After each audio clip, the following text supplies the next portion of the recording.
चलो चलने जावेद भाई निवेदन दे बाद बैठ देंगे ना देखना बाजू देखना ना छोटी आ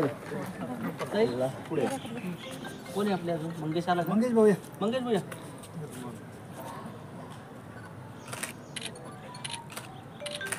थांबा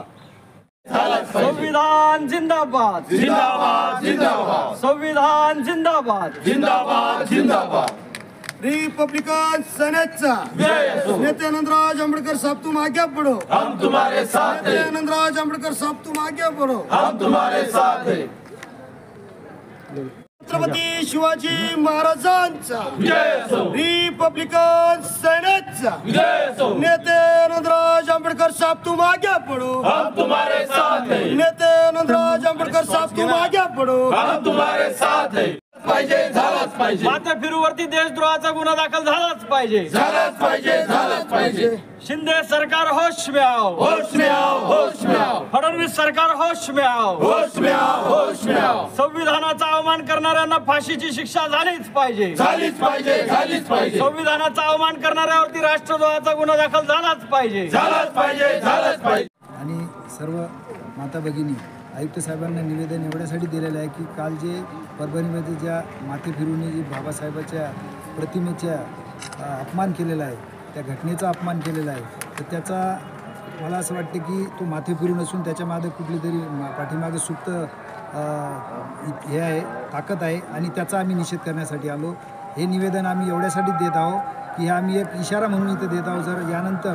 बाबासाहेबाच्या प्रतिमेचा किंवा घटनेच्या प्रतिमेचा अपमान जर होत असेल, वारंवार त्यांचे खासदार त्यांचे आमदार जाहीररित्या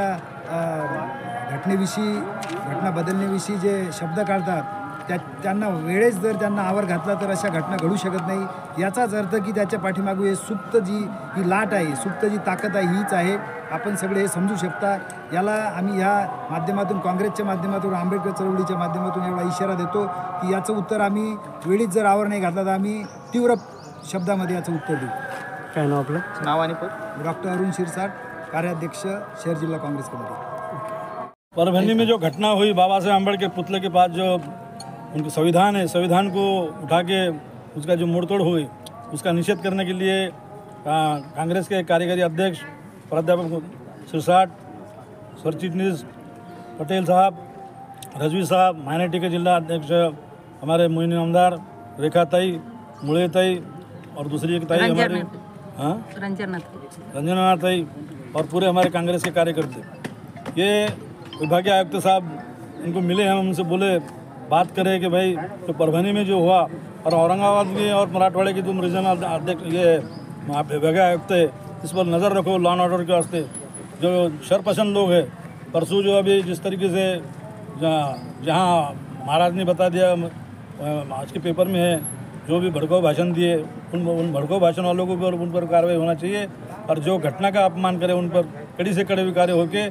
पूरे मराठवाड़े में अपने किसी शांतता रहेंगी कि हमने हमारे विभागीय आयुक्त को बोला, उस पर ध्यान रखिएगा। आला आणि काल परभणीमध्ये जी घटना घडली अत्यंत निंदनीय घटना आहे आणि या देशामध्ये जी माणसं संविधानाच्या विरोधात काम करणारी आहे त्या सगळ्या माणसांना आमच्या आंबेडकरी चळवळीच्या वतीने इशारा आहे की जर तुम्हाला या देशामध्ये सुखासमाधानाने राहायचं असेल तर तुम्हाला संविधान मानावं लागेल, आणि जे संविधान मानणार नसतील अशा नराधमांना निश्चितपणे फाशीची शिक्षा झाली पाहिजे, त्यांच्यावरती राष्ट्रद्रोहाचे खटले दाखल झाले पाहिजे आणि अशांना तात्काळ जेलमध्ये डांबलं पाहिजे। कारण संविधानाचा अवमान हा देशातल्या प्रत्येक नागरिकाचा अवमान आहे, घटनाकारांचा अवमान आहे, त्यामुळे यांच्या विरोधात तातडीने कारवाई होणं गरजेचं आहे। विद्यमान सरकार यांच्यावर जर कारवाई करणार नसेल तर याला जसं तसं उत्तर दिलं जाईल आणि रस्त्यावरती उतरून याच्या विरोधात तीव्र आंदोलन केलं जाईल। नक्कीच तीव्र आंदोलन।